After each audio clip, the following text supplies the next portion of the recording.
شاخی ببرگ اگر در درختی میوه‌دار هم باشه او را میبرن علو میکنن. چگونه که حضرت جامی در همون بهارستان یک شعر می آوردگی بودن که همین خیلی بود که فی المثل گردیده را مردم بود نامردم است. همین خیلی مثل یک شاخی ببرگ باشد از درختی میوه‌دار، چون نآرد میوه آر اندر شمار هیزم است. همین سیو اگر یک شاخش پری میوه باشه یک تاش قاق باشه قاق همرا چیکار میکنن؟ ای آدمای به معنی برادرها بسیار آدمای به معنی به دنیا آمده اند قطار هیزم میگن. لیکن همونه که در قطار میوه که میوه تیه امروز میوه ایمان ما اخلاق ما هست. اما فکر کن که پدر حرمتش واجبه یا نه؟ اگر پدر حرمت نکردی جهنمی میشی یا نه؟ نسلی که پشت پدر شود چی؟ چه حرمت نمیکنی؟ فرزندی پدر ریخته. نسلی که بچه‌دانی مادر شود چی؟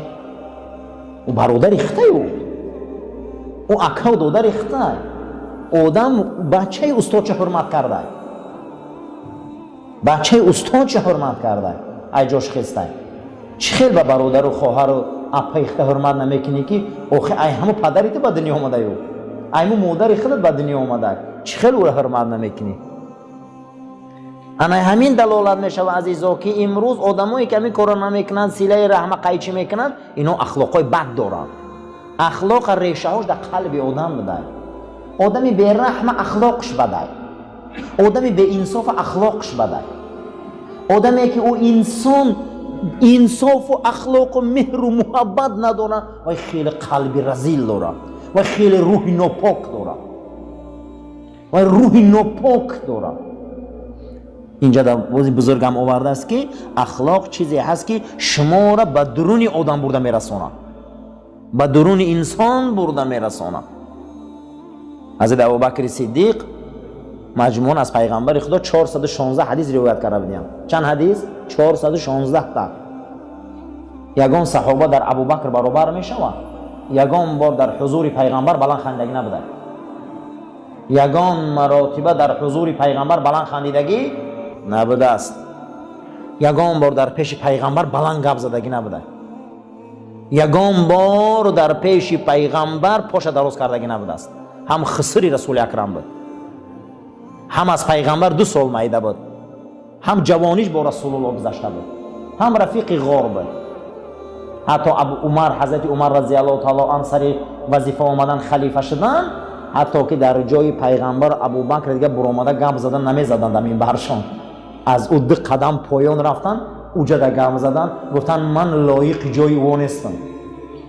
آیا ما میکنیم همین خیلی؟ همین کار در وجود ما هست؟ همین کار در اخلاق ما هست؟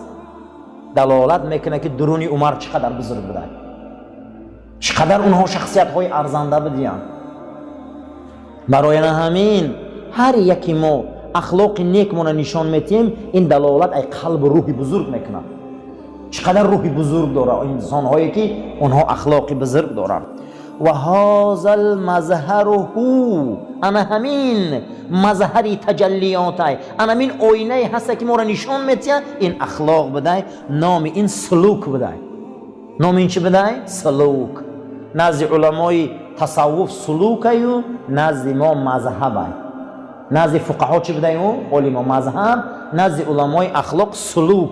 و میگن که ای سالیک، شعرها شده میگن ای سالیک، ای سلوک. سلوک چی بده؟ مظهری تجلیات. تجلی چی نمیگن؟ جلو میتین، نشان میتین. این حوض همینجا آینه باشه، خطه دم آینه چیکار میکنی؟ میبینی. اخلاق ما آینه ما های. اخلاق ما آینه ما های. ما را نشان داده سای در صحنه. یا رقصه میبره در صحنه رقص میکنه، اخلاق باید معلوم شد. یا مرد میبره رقص میکنه، اخلاق باید معلوم شد. اما یک مرد میبره مردم پند میگه، مردم اندرز میگه، مردم شستشو میکنه و یا معلوم شد. اما یک کس میبره در کوچه دشنام میتیه، در آینهش خش نشان داد، وای خودش خش نشان داد. متى تبتین تظهر الایام. اون چیزایی که تو به جا میکنی که یا روزی هست که او را آشکار میکنه روزا. برای همین یه روزی هست که درین دل ما روشن رنگ آینه نشان میده ما کیم.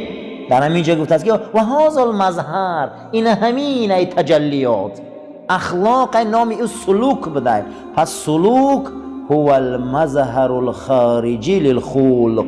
سلوک چی بده؟ یک تجلیات و یک آینه ای که در بیرون ما را نشان میداده که چند اخلاق داریم، یعنی که در صحنه ما را نشان میداده ما کیم. نام یعنی سلوک بده، راهی ما بوده است، ما را معلوم میکرده. یک کلمه فهمیدگی جاده، هم خیلی کلمه فهمیدگی امروز شما در جاده حیات میگه قدم مونده، هم خیلی کلمه هست نه، تبریک میکنه آدم را فلانی در جاده حیات. برادران جاده ما باید امروز معلوم میکنه ما کیم. جاده ها آدم را معلوم میکنه. کلان پهلوانا را گوشتینگ میندازن و 3 تا 4 تا کوبیکک میمونن، یکمش یکم، دوم از سوم جاده هاشون معلوم میشوه. انا همون میگه سلوک است، راه و رویشون نشان داد. کی بدیانیو اکنون هر یکی ما اخلاق در راه و رویش ما نشان تیم و خیلی ما هم نشان تیم. چقدر تصوف عرفانی ما بزرگه، ما را نشان میده که ما کیم، ما را نشان میده که ما چقدر شخصیت در جاده. از این گپا معلوم میشده که سلوک عمل و ارادیون. سلوک این اراده انسان بوده، یا اراده ها هسته ضعیف، اراده ها هسته خوب. ما باید اراده داشته باشیم. حضرت عمر رضی الله تعالی عنه بت پرستیدگی هست یا نه؟ البته حضرت عمر رضی الله تعالی عنه در زمان حال مسلمان نبود، مسلمان ها را غم میداد یا نه؟ البته حضرت عمر رضی الله تعالی عنه آیا برای پیغمبر صلی الله علیه و سلم کشتنش نقشه کشید یا نه؟ البته خانه ارقم ابن ابی ارقم به سر رسول الله اومد یا نه؟ اما ببینید که مسلکش چقدر علیشه، سلوکش ببین چی علیش کرد. راه و رویش عمر، اراده او. حضرت عمر راه و رویش چی علیش کرده بوده؟ اراده. عزیزم ناسپر تو اراده نداره نمیتونه. عزیزم شراب پرتو نمیتونه. برادر عزیز همین کارا نه، اراده نداره. خی اراده نداره. حضرت عمر رضی الله تعالی عنه زندگیش برای هممون کفایت. همه نمود جنایت در زندگی نو بود، همه نمود جنایت در زندگی خالد ابن ولید بود. اما وقتی که ایمان می بیارن بینیم که اراده ایو رو به کجا برده میرسونن. اینش شمشیر خدا میکنه، اینش خلیفه رسول. این دروغه هم اج دیگر من نمیتونم. این نمیگه تو ارادت ضعیفه.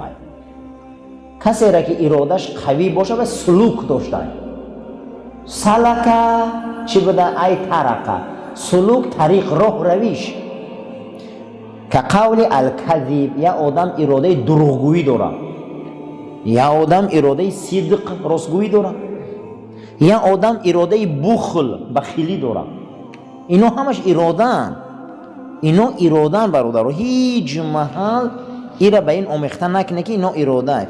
یا آدم اراده کرم داره، سخیگی، یا آدم بخیله، یا آدم سخیه، یا آدم راستگوه، یا آدم دروغگوه. این اراده برادر. اراده انسان اگر قوی باشه ای همه گناه بس میکنه. اراده آدم ضعیف باشه، پیغمبر اگر موعظه کنه که یگون چی نمیشه. چه در زمان پیغمبر نبودن منافقا، در زمان پیغمبر نبودن ملحدا، در زمان پیغمبر نبودن همون شخصیت هایی که گناه قد بودن، در او زمان هم بود. معلومه که اراده چیزی مهمه. فتزح ان الخلق حالت راسخه فی النفس. برای ما روشن شد که اخلاق یک کاری روشن و بقوت در نفس آدم بده. اخلاق در درون بده. انا همون میکراسی خیمه هایی بده که در درون آدم بده. اون میکراسی خیمه ها با واسطه اخلاق، با واسطه رفیقی بد، با واسطه محیطی بد، با واسطه طعامی بد، با واسطه تربیه بد همون ضعیف میشدن. آدمیزاد خدا یک خیلی خلق کردگیه که ای راستی خرسند میشود. دین در کار نیست. من از پیش یک آدم دارم دین نداره راستش کو نقض میبینم، دین نداره خیانتش نک نقض میبینم، دین نداره دزدی نک نقض میبینم، دین نداره. وای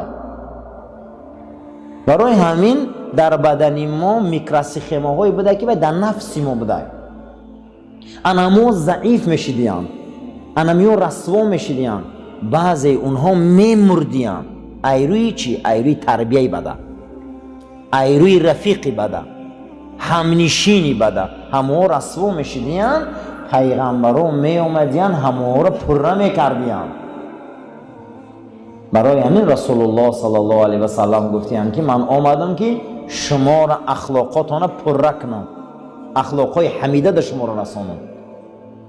ولیس شیئا خارجا مظهریا، اخلاق یگان چیزی در بیرون نیست که او ظهور کنه و رنگ لنته سرخ ما او را بینه، او را دیده نمیشود. او را به واسطه دست و پا و رفتار و گفتار و کردار ای بیرون تو درون میداری. کی دوست نمیداره که بچهش در پیش چارزانه شینه؟ کی دوست نمیداره که بچهش در پیش دوزانه شینه؟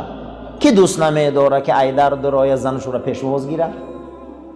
کی دوست نمیداره که وقتی خانه درای ای خانه بوی عطر برایه؟ کی دوست نمیداره که درای خاندانش زن داشته باشه مشفق مهربان که مشکلات های این زیاد هم باشه این آرامش کنه؟ کی دوست نمیداره؟ اما دوست میداره. این وابسته ای تربیه خمونه. امروز که ما فرزندا را درست تربیت کردیم، زنمون را درست تربیت کردیم، رسول الله صلی الله علیه و سلم فرمودند که در بعض شعرها، حدیث در امام ترمذی هم هست، در امام احمد هم هست، در بعض شعرها و قصیده ها تربیت یا اخلاق، در بعض سخنها مثل سحر تاثیر ای. این همه شعر رد نکنی. بعض شعرهایی هستن که آدم در اخلاق تربیت میبیارن، قصیده هایی هستن که آدم ها را میلرزونن، آدم ها را میبیارن. حتی صحابه ها رضی الله تعالی عنهم در وقت جنگ، در میدان های جنگ رجز میخوندن. چی میخوندن؟ رجز. رجز چی را میگن؟ یک بحر شعری ای. در زمانهای ما مکتب بچه بودیم، من شعر بدم، من کلام میشوم قهرمان. رجز ایمین که آدم را میجمونن. صحابه در همون زمان رجز میخوندن. حتی پیامبر اکرم صلی الله علیه و سلم در روزی که مسجد نبوی را میساختن، حضرت همون روز رجز میخوندن، شعر میخوندن که اللهم لا عیش الا عیش الاخره. ای پروردگارا یگان راحت رنگ راحتی جنت بزرگ نیست، یگان راحت رنگ راحتی آخرت بزرگ نیست. اللهم لا عیش الا عیش الاخره. ای پروردگارا رگان راحت و معیشت رنگ معیشت آخرت نیست. فاغفر المهاجرین والانصار. بخش گناه مهاجران و مردم مدینه را. یعنی که معلومه که شعر رجز تأثیر داره. پیامبر در بعض شعرها تأثیر، در بعض شعرها نصیحت، در بعض گپ‌ها رنگ سحر تأثیر. همین زن تا یک بار نصیحت که دو بار نصیحت که کودک تا یک بار دو بار تأثیر میکنه. وای گو تأثیر میکنه. بچه می خیلشین، بچه می خیلشین، زنگ این خیل که با وجوده که خودت اهل تقوا و اهل مغفرت باشی چرا تأثیر نمیکرده؟ و یک بار گفتی، دو بار گفتی، سه بار گفتی، تأثیر که نکرد، همه خودت ساقط میشه و گناهگار خشن میشه. اخلاقی خیل نبوده که ما او را در بیرون بینیم، رنگ گلها و رنگ دیوار و رنگ هوا، این خیل مقصد رنگ آسمانی کبود بینیم. نه، اخلاق ای درون ما بوده، با واسطه دست و پا و زبان و چشم ما خودش نشان میداده که ما چه خیلی آدمیم. الحمدلله، الحمدلله. خدای ما را اهل اخلاق گردان، خدای ما را اهل تمیز گردان که با واسطه دست و پا و زبان و چشمان یک کارایی را نشان دهیم که مورد رحمت باشد. فالاخلاق شیء یتصل بباطن الانسان. اخلاق یک چیز بوده که ریشه های او در درون قلب آدم بوده. اخلاق در کجا بوده عزیزان؟ در درون قلب انسان بوده است. حضرت مولانا جامی وقتی که درس میدادیان، حضرت مولانا یک سیله کودک جوگان بازی میکردیان.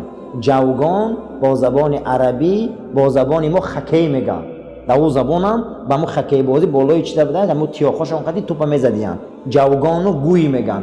گوی همون توپش میشه و جوگان همون خودش بازی میکردیان. هر باری که پیش درس مولانا جامی سله کودکان می اومدن حضرت ایجاشون میخستیان. همین کار 10 بار دوام میتیان. میگن حضرت مولانا چی به هر باری که می از سله کودک میبیاید تو میخزی؟ این چی نتیجه یوخی؟ خشین درس تا گو حضرت ما دیده استیم شما به ضابطه گفته در بین اینا یکتاش بچه استاد من هر باری که به سوی من میبیام از حرمت استادو میخزم در پیش باش. سگی استاد میگن سخسر نکن. وقتی ترا تعلیم داده تربیت داده. یعنی این خیل اخلاقا بود که بزرگا با او درجه رسیدن. هر باره گفت است که میبیو از دهنی در هم بچه که استادم طرفی دری من میدهم ای جمعه خیزم استادم در همی کله استادم خیال میکنم گرفتن در کلی بچهش موندیم هم خیلی چهره شد. یعنی این خیلی شخصیت ها بود. ما کتابایی داریم با نام سیرت النبی، سیرت رسول اکرم.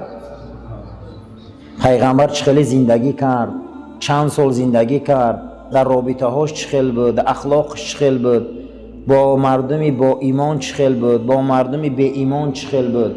ایره میگن سیرت. این معنی سلوک همین بده که همین سیرت آدم بده است. میگفتن که آدم صورت چه نگاه نکنه سیرت چه نگاه کن. هم خیلی گپ هستن صورت آدم نگاه نکن سیرت چه نگاه کن. سیرت چی بده؟ مذهبه راه و رویشش. مذهب چی بده؟ راه و رویش. یا آدم میگن که تو در کدام مذهبی اینا گمان میکنن مذهب چیه؟ مذهب راه و رویش بده یوخی. یا آدم راه و رویش دینداری داره یا آدم راه و رویش بدینی داره اما یا مذهبه. یا آدم راه و رویش اخلاقی داره یا آدم راه و رویش به اخلاقی داره. همین مذهب میگفتیم. یک نامش سلوک بوده. در علم اخلاق نام همین چی بوده؟ سلوک و اتجاهه یعنی که کوشش و راه و رفتارش. سلوک راه و رویش رفتاری اون انسان کرداری آدم. یقالو بزرگان میگفتیم که فلانون حسن السلوک فلانی به حد راه و رویش خوب داره فلانی بسیار راهی بد داره. انا همین حالت نامش سلوک میگفتیم. یک بخش اخلاق سلوک بوده. راه و رویش ما راه و رویش کیه یوخی؟ ما مؤمنیم. خدا مؤمنه. در قرآن سوره مؤمنه. در قرآن سوره مؤمنون نام سوره قرآن مؤمنه. نام سوره قرآن مؤمنون نام خدا مؤمنه. نام ما مؤمنه. این بینده بزرگیره. مذهب ما مذهب ایمانه. مذهب ما مذهب مؤمنه. دیگر خلاص شد. روح روشن شد. روح معلوم شد. چی در کار برای ما اکنون مسلک دیگر دنیای غرب و مذهب دیگر و مسلک دیگر ما مسلک ما معلوم شد که راه و رویش ما مومن بدیم ما مسلمان بدیم تمام الحمدلله. پروردگار ما را برای راست هدایت کرد. ما را توفیق ده. ما را آدمای به اخلاق کرد. ما را آدمای به تربیت کرد تا اینکه سلوک ما راه و رویش ما معلوم باشه. ما در بیرونمون در رفتار و کردار و گفتارمون در جامعه خمون نشان دهیم که ما چخیلی انسانیم. پروردگار ما را اخلاق محمدی نصیب گردان. ربنا آتنا فی الدنیا حسنة و فی الآخرة حسنة و قنا عذاب النار. آمین یا رب العالمین. صفاتنا راست گیرید.